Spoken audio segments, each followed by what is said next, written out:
Hello, everyone. It is Jordyn Smith, the voice and the astrologer for this YouTube channel, Nonconformist Conscience. Today, I am going to teach a little bit about the asteroid Hekate. I am doing this new Goddess Asteroid series for the YouTube channel. It was really inspired by me doing an intensive workshop with some of the other asteroid goddesses.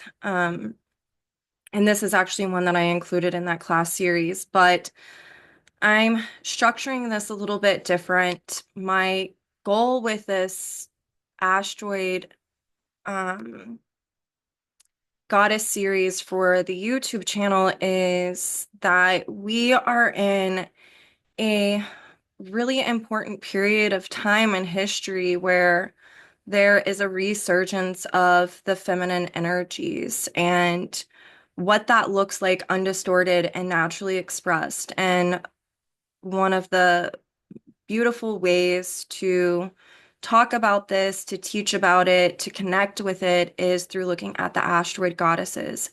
And my hope and prayer is that this will um, be something that you guys can connect with and utilize in your own chart and your own life, and to follow along with the transits of these asteroid goddesses and what they're really evoking, invoking, and speaking to on a collective level, and how we can utilize them on a personal level. So the first asteroid that I really want to go over is the asteroid Hecate. I love this asteroid, very powerful feminine energy. So I'm going to share a presentation I put together for this series. And without further ado, here we go. So this is asteroid Hecate, the 100th asteroid, so its asteroid number is 100. I will put a link in the description um, for a website that you can look up where yours is, and the nodes of this asteroid as well. Um, and this is just a picture that I was able to come up with. And as you can see, she does not have three heads like usual or a three-headed dog, but she is in the white robes with her dog and the lanterns with the moon um, shining a light behind her. So Hecate's discovery, she was discovered July 11th, 1868 at the Detroit Observatory in Ann Arbor, Michigan. And she is a large main-belt asteroid that interlopes within the Hygeia family, but is not considered part of the Hygeia family. And the reason being is the physical asteroid is made up of different elements than the Hygeia family is. Um, Her orbital period is 5.43 years, and the Greek word for 100 is hecaton, and that is how she got her name. And if you look down here, there are, um, here's one of the glyphs that she has. Whenever I show you the chart here in a minute, you'll see that it shows up different on the astrology software. So when we're looking at these asteroids, it's really important to get into the myths and the archetypes that are correlating with them. As you can see here, there's a statue of a three-headed woman holding a bowl and a vase, and this is one of many symbols that she has. And I will really get into what this is reflecting in just a minute. So Hecate, there's a lot of information about of the other goddesses, but there's not a whole lot about her, and that actually fits the archetype of what she is and what she reflects within astrology. But she was the daughter of Perseus and Asteria, and they were both Titans. And Hecate is known to um, be she was people would say that she was glowing whenever she would walk, and a lot of people attribute this to her mother. Was the tightness that meant she was of shining light or of star, and so they felt like she got her glow from her mother, this ability to illuminate. She's also the cousin of Artemis, and Artemis is another asteroid and goddess that speaks to, it's a virgin goddess. And what that is really indicating is that's someone who was a woman who decided to not marry, who wanted to keep her independent nature. It also reflects archetypally that this is someone, a feminine principle of not submitting to the patriarchy and viewing oneself as an equal and as whole and staying whole into oneself, meaning that not feeling like she needed someone else to complete her. And that is really rich within this archetype, and a lot of the goddesses for that matter. Um, Her famous story that she's in is the abduction of Persephone with Demeter. And in Roman mythology, Demeter and Persephone were known as Proserpina and Ceres. So there's this correlation to both of them. And in the myth, whenever Persephone was abducted by Hades or Proserpina by Pluto in the Roman mythology, it was Hecate who saw what happened. And whenever Ceres or, Demeter was searching for her daughter and looking for her, um, she came across the path of Hecate, and Hecate shined the light on the path to the underworld in order for Demeter slash Ceres to find her daughter. Um, and so this is rich within the archetype of when we feel like there's a loss of something, um, that Hecate can really show us the path to the underworld in order to illuminate what once was hidden. Um, so it's just another layer to this archetype. So a lot of the symbols or the archetypes found within Hecate is she's usually has an owl beside her, and the owl is a messenger. It also correlates with wisdom. The willow tree is something else that is correlated with her, and it is really a symbol for grounding and sustenance. And she's usually carrying a torch, which is speaking to the archetype of illumination of a path. Um, Three-headed is usually how she appears in any type of artwork. It's either herself or her dogs. And what this is representing is the past, present, future, and also that she was the goddess of earth, sky, and the underworld, and the journeys on those three planes of existence. She, again, virgin. This is a feminine archetype of remaining whole into oneself and not submitting into patriarchal distortions, but to really empower oneself through what is natural and timeless. She's a moon goddess, so it's really indicative of this feminine energy of pure emotion. And that's also seen whenever she is carrying a vase to represent the water archetype and that the water triad of Scorpio, Cancer, and Pisces. That's also seen with her three heads. It's this common signature. But it's really speaking to being connected with pure emotion. And the other thing that is really indicative of the virgin and the connection of pure emotion through not suppressing it is she is often depicted in white robes. That is really speaking to this archetype. So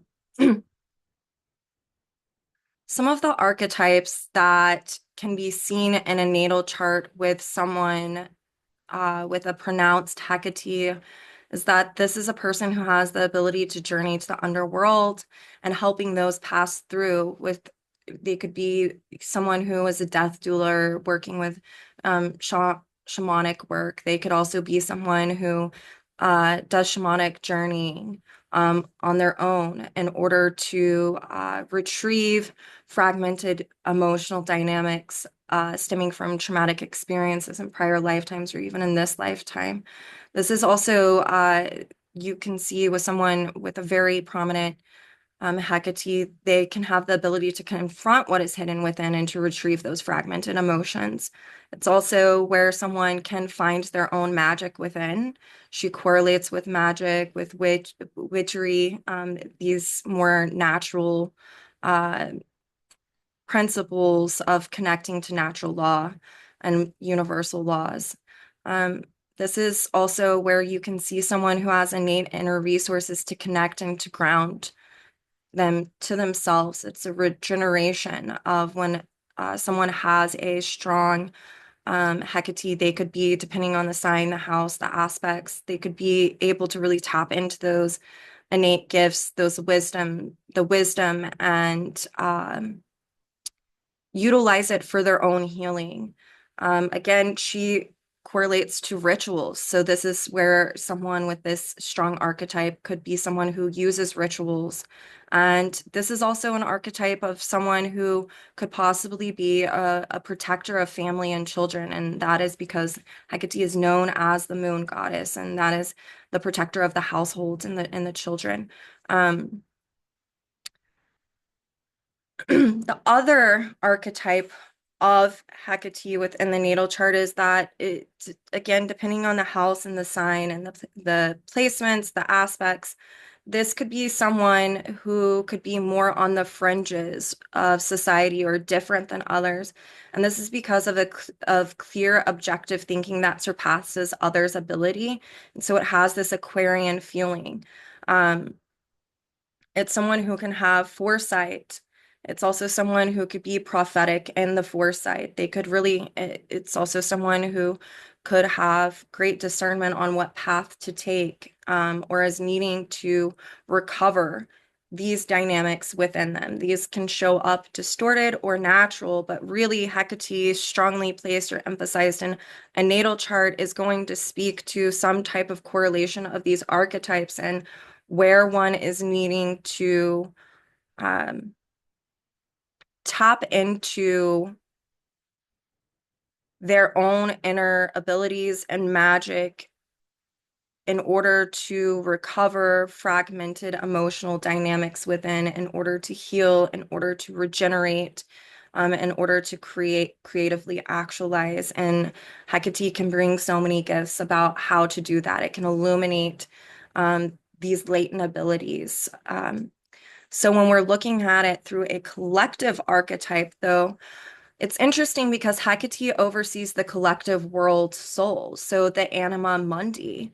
So what this is really indicative of when we're looking at Hecate through transits is this is helping to guide the collective to recovering the fragmentation that has happened throughout the patriarchy. She's illuminating a path forwards through going into the underworld with us to cast light on the collective shadow aspects that need to be liberated from. And you're going to see here in a second in the discovery chart how um, all of this correlates to the archetypes within that discovery chart. So it's just it's beautiful. So let's take a look here at this discovery chart. Now, I have included her nodes in this chart. Oops.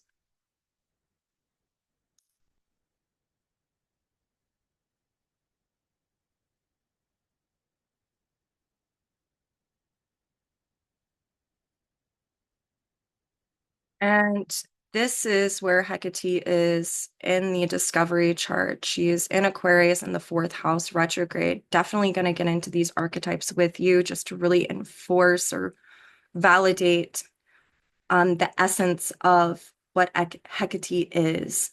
We definitely want to pull in the ruler of Hecate and her south node, which is Uranus in Cancer.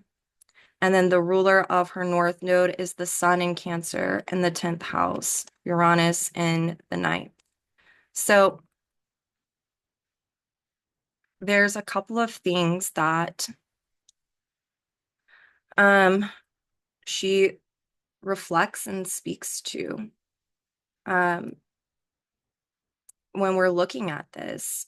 So I love whenever you get into a myth and then you see a discovery chart for an asteroid, how it really intensifies and validates the myth and the archetype. We're looking at this in a natural expression. So it's what is Hecate?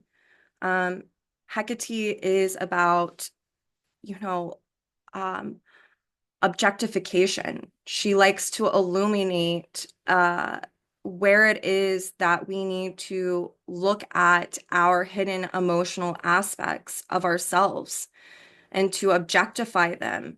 And with her in the fourth house of this chart, in Aquarius, ruled by Uranus and Cancer, it really um, puts the exclamation point on this.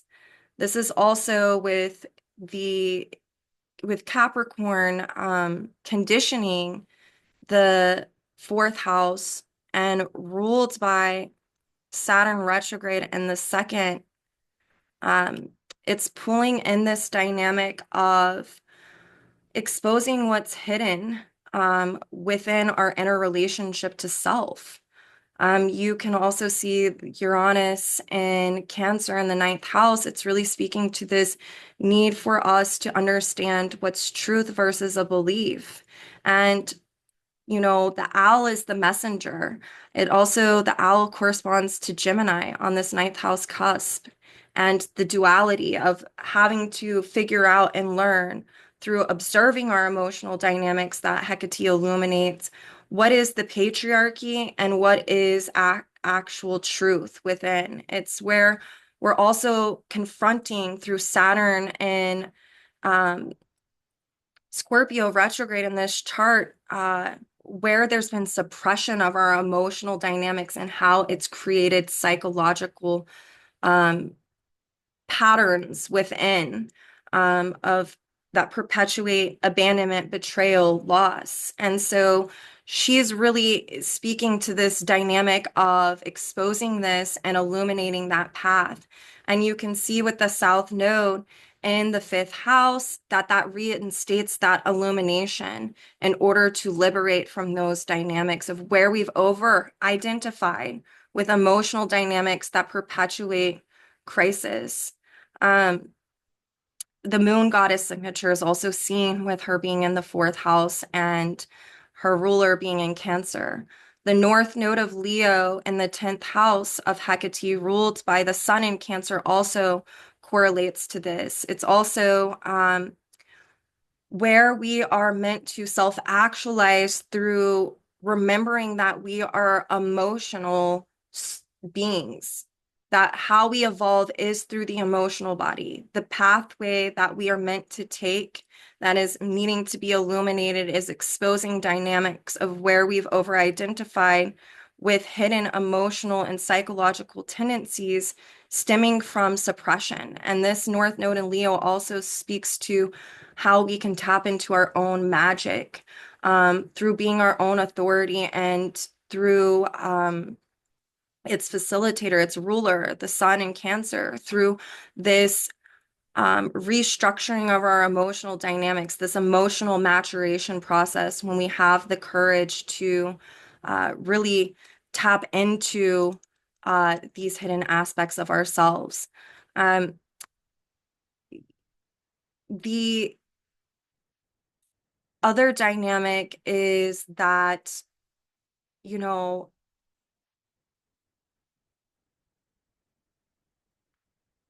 Hecate is square to Pluto in Taurus in this eighth house. And so this also correlates with that kind of the willow tree, Taurus.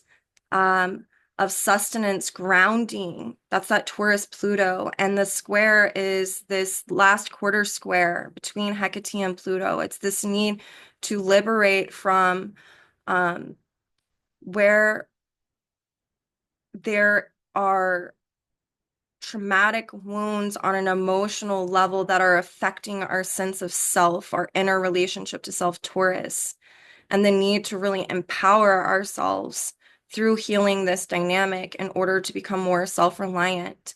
Um, and it's through recovering our unique individuality as well. That's Hecatean Aquarius, and integrating that back into our inner relationship to self. This square speaks to a crisis in consciousness, though, a crisis in belief. What do I believe about myself? How is that tied to these emotional dynamics or these subconscious memories that I'm needing to um, understand and cast a light on those shadow aspects of them? Um, she's also teaching us to stay whole unto ourselves. I love that Mercury and Venus are both retrograde in Cancer, ruled by this Aries moon in the sixth house, and they are trine to this Saturn. And that really speaks to this dynamic of liberating from these old values and thinking that has perpetuated um, emotional crisis and trauma, and really getting to the bottom of it, taking accountability for this own healing through having this courage to go into the depths of the underworld, to illuminate, to find what it is that we're needing to find. And then that moon in Aries in the sixth house is truly about cultivating new emotional patterns and improving through this Pisces, facilitating this on the sixth house through healing this. And that is ruled by this Neptune Aries in the seventh house, that it can create balance and harmony within whenever we utilize this. This is all ruled by Mars and Gemini. Oops. Um, this Mars and Gemini in the eighth house. So it's having us confront our thinking. That also is tied to our emotional patterns. Saturn so much, Gemini and Mercury correlates to the ideas um, and the perceptions that we have that are evoked through a sensation. And this really speaks to how when we tap into that function within us, we can um, we can really um, confront our thinking in order to liberate from it, and how that can promote healing as well. So there's a lot of beautiful energy in this chart. There's also Neptune and Jupiter are square the sun, the ruler of Hecate's north node, and that these are again where we could be having a crisis in our beliefs about ourselves and our own thinking, and how our emotional patterns can be connected to the ways in which we classify our own trauma. And so it's this need, again, to liberate from it, to expose this. And then also, this is where we can have foresight into the future of how to improve these dynamics and having a vision about how we want to move forward once we've done this journey into the underworld. It's, um, deep insight into all of this. And this is just even a little bit about this. For this video's sake, I want to make sure that I cover these archetypes, but I really want this to be more about planting a seed. Uh, the other notable mention is that Virgo is on this 12th house cusp, and it's ruled by this Mercury, conjunct Venus and trining that Saturn at 29 degrees. Through this archetype of Hecate, she's really speaking to how we could be healing and exposing where we felt victimized in the past, how that's perpetuating crisis because we keep re-experiencing it or reliving it out because we're projecting it without even realizing it, subconscious projection, and how we could really heal this dynamic by purging it through tapping into our emotions and through taking personal responsibility for our own healing through throwing off the old emotional dynamics seen with the retrogrades. It's also where we're needing to look at, if we are feeling guilt or shame and having that exposed, and how when we understand how that dynamic manifests in our life, that we can really liberate from that dynamic and jettison it from within. And that is also correlating to Hecate being in Aquarius. On a collective level, we are the collective unconscious is rooted in victimization. All you have to do is observe this. And so this chart is really speaking to the need to liberate from these dynamics of where we've over-identified with that as secure because it's known and familiar, and how we're needing to tap back into natural law, the ruler of her, Uranus and Cancer in the ninth, to remember how we carry this wisdom and how that can really create new pathways of leadership, North Node in Leo in the 10th, and a self-actualization on a collective level in order to really improve upon the laws of giving, sharing, and inclusion. And so she really helps to illuminate where crisis has been perpetuated through these traumatizing experiences of the collective thinking, beliefs, and how the collective has structured its own values and how it perpetuates these distortions. So then whenever we, you know, the the other dynamic I want to speak to is the transit of Hecate this year, 2025. As I'm doing this video, it's January 27th. Right now, Hecate is at 9 degrees Scorpio. Um, and that is really helping us right now to confront these hidden aspects of ourselves on a collective level. It's Hecate is going to square Pluto in the upcoming months because she's going to retrograde. And um, she, I'm going to share those charts in just a minute, but this is really Pluto and Aquarius on a collective level is this need for us to individuate on through the collective unconscious and to restructure that collective unconscious through the liberation of where we've over-identified with certain forms of security that are actually rooted in self-interest and exclusion. And how right now we're really being called to improve upon these dynamics because crisis keeps being perpetuated on a global level.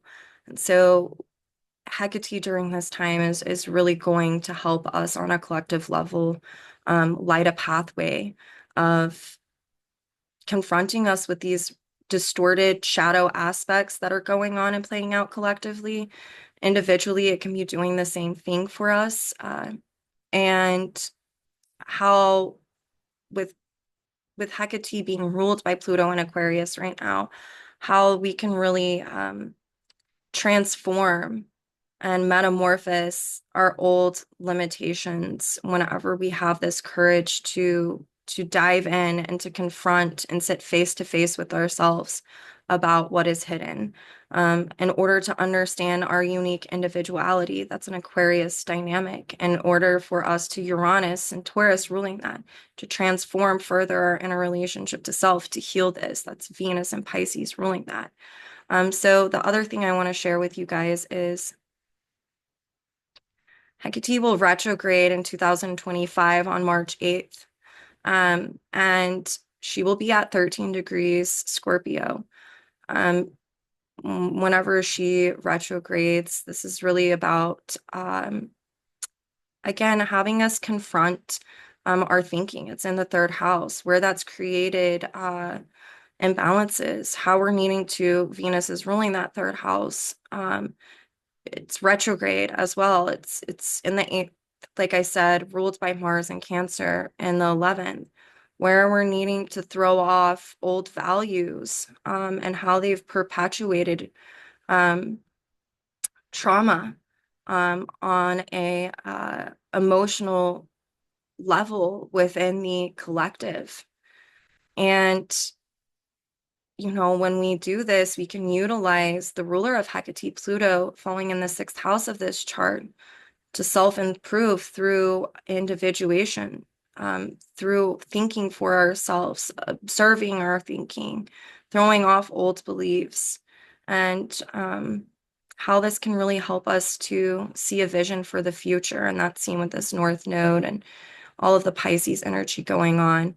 I like that Hecate is technically trining the sun in the seventh house. So this can be really showing us and exposing and confronting the actual truth of what's going on within the community, within the collective right now. And then that's doubled down by the ruler of this at 29 degrees in the eighth house. So a lot can be exposed at this time, and Hecate is demanding for it to be that way. We can start initiating new cycles of improving. You can look at this on collective and individual levels. Hecate is also trine, it's in a grand trine, water trine to the moon, Mars, and also, like I said, the sun. This is really speaking to, as the truth gets exposed, we get to heal from emotional dynamics through objectifying them 11th, and to learn more about ourselves and how to cultivate new emotional patterns. But this is also, the moon is balsamic to Mars. So it's helping us to wrap up these old emotional patterns. And each one of us need to be doing this work, um, individually.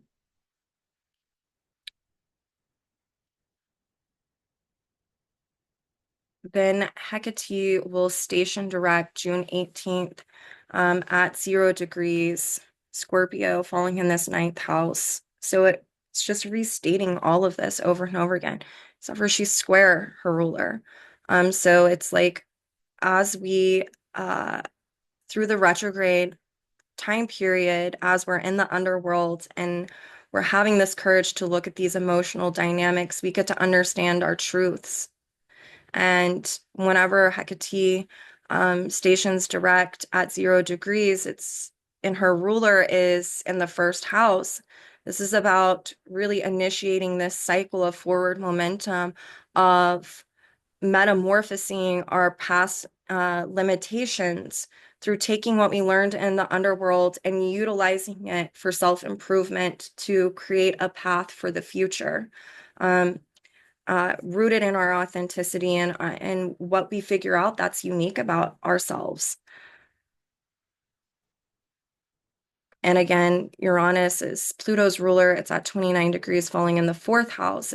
We get to transform our emotional dynamics and our interrelationship to self, right? And then we're really called Venus to continue the journey of exploring what's going on a collective level. This is truly about the need to liberate from old value systems to improve upon them. Hecate is also sextile Mars, falling semi-sextile, excuse me. No, sextile, falling in that eighth house.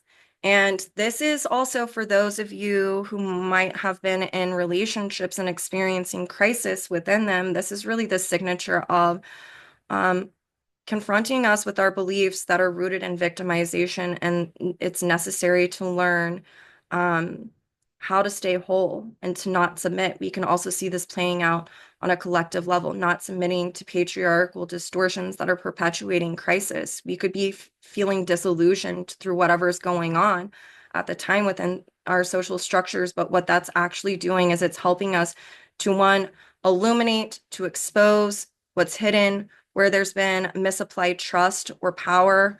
Hecate is going to illuminate that.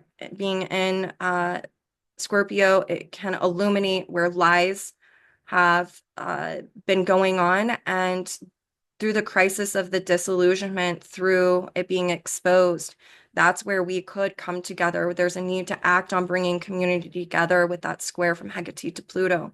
And then that Mars, that it's sextiling, is really about metamorphosizing these dynamics through creating and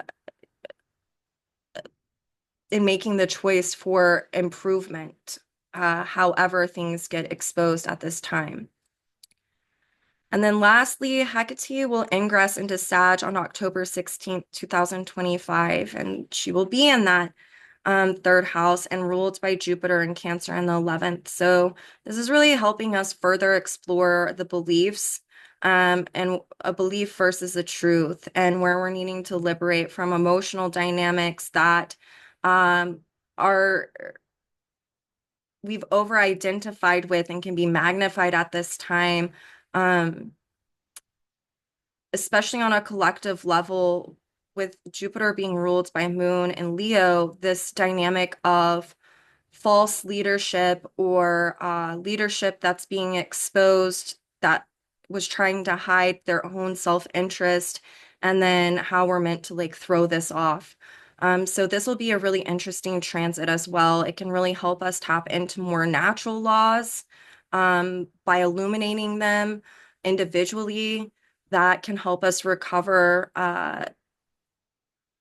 the ability to nurture ourselves from within whenever we don't suppress. Um, I think that it's interesting that Hecate is also, whenever she enters Sag, she's going to be opposing Uranus retrograde in Gemini. And that is ruled by this Mercury and Scorpio in the third house. So it's where we're needing to oppose or throw off through observing what's been learned, stemming from, Taurus is conditioning these values, and how we're confronting our thinking in order to metamorphose it on collective levels. This is also happening on personal levels. So these charts can really be utilized looking at these transits to see what it is that she's trying to get us to journey into the underworld to expose in order to heal.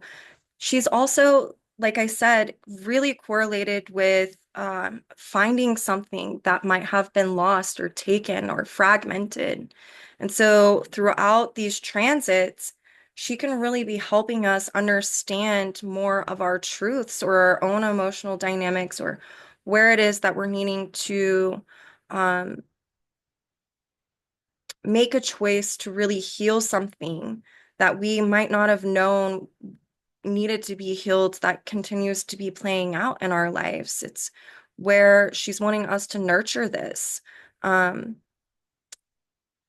think for some people, this can be a time where they can be recalling prior memories that might have been subconscious, and that can be a way of this Hecate playing out in their lives, especially with her being ruled by Pluto and Aquarius up until October.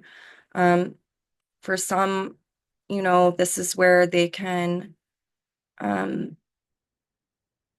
really utilize the magic within themselves to also help the collective. You might be someone who is holding a torch for a way forward in order for improvement within the collective to happen.